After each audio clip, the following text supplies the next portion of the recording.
হিন্দি সিরিয়ালের most popular actress হিনা খান, তাকে তোমরা কে কে চেনো অবশ্যই কমেন্ট বক্সে কমেন্ট করে জানিও। সে ভুগছে বিগত কিছুদিন ধরেই, বেশ কিছুদিন ধরেই।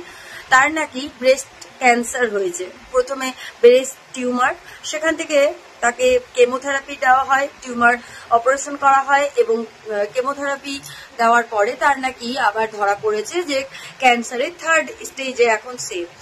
তার ভীষণ কষ্টের দিন যাচ্ছে, সবাই তোমরা তার জন্য প্রে করো। তার মা নিজে সংবাদ মাধ্যমে বলেছে যে তার মেয়েকে এত কষ্ট সহ্য করতে দেখে সে থাকতে পারছে না।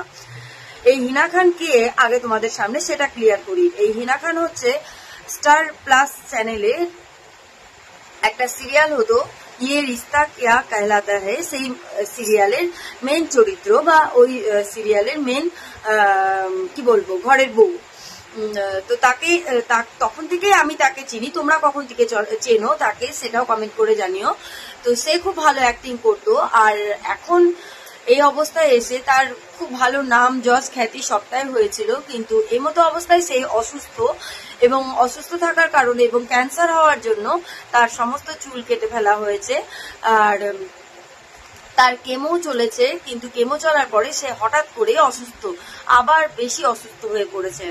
এবার আমি তোমাদেরকে বলবো একটাই কথা, সবাইকে আমি একটা কথা বলতে চাই যে প্লিজ তোমরা ব্রাটাকে ইগনোর করবে, অন্তত পক্ষে বাড়িতে যখন থাকবে বা রাত্রেবেলা শোবার সময় যত দূর পারবে ওটাকে খুলে রেখে দিয়ে তারপর তোমরা ঘুমানোর চেষ্টা করবে। কারণ ডাক্তারি মতে যারা ব্রাটাকে বেশি ব্যবহার করে, যারা সবসময় পরে থাকে, তাদেরই ব্রেস্ট ক্যান্সারটা হওয়ার চান্স বেশি থাকে। আর সেই রকমই একটা ক্যান্সার হয়ে যায় এবং আজকে তাকে এত ভুগতে হচ্ছে। তোমরা সবাই ভগবানের কাছে প্রে করো যাতে সে খুব তাড়াতাড়ি সুস্থ হয়ে যায়। হ্যাঁ, সে আমারও প্রিয়, আমি জানি তোমাদেরও অনেকেরই প্রিয় হয়তো। তো যার যার তাকে ভালো লাগে অবশ্যই কমেন্ট বক্সে কমেন্ট করো, আর কেন তাকে ভালো লাগে, তার কোন কাজটা ভালো লাগে, আর অবশ্যই তোমরা ভগবানের কাছে প্রে করো যে সে যেন তাড়াতাড়ি সুস্থ হয়ে যায়। সুস্থ থেকো সবাই, সাবধানে থেকো, ভালো থেকো, দেখা হচ্ছে পরবর্তী ভিডিওতে। নমস্কার।